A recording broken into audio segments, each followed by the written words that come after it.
حضرت ابو حمید ساعدی رضی اللہ عنہ سے روایت ہے، انہوں نے فرمایا رسول اللہ صلی اللہ علیہ وآلہ وسلم جب نماز کے لیے کھڑے ہوتے تو قبلے کی طرف منہ کرتے، اپنے دونوں ہاتھ اٹھاتے اور کہتے اللہ اکبر، اللہ سب سے بڑا ہے۔ سنن ابن ماجہ حدیث نمبر 803۔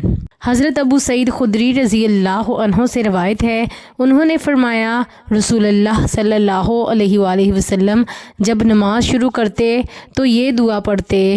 ترجمہ: اے اللہ تو پاک ہے، ہم تیری تعریف کے ساتھ تیری پاکیزگی بیان کرتے ہیں، اور تیرا نام برکتوں والا ہے، اور تیری شان بلند ہے، اور تیرے سوا کوئی معبود نہیں۔ سنن ابن ماجہ حدیث نمبر 804۔ ام المومنین حضرت عائشہ رضی اللہ عنہا سے روایت ہے کہ نبی اکرم صلی اللہ علیہ وآلہ وسلم جب نماز شروع کرتے تو یہ دعا پڑھتے۔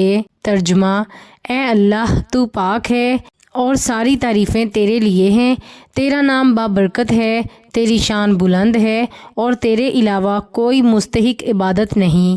سنن ابن ماجہ حدیث نمبر 806۔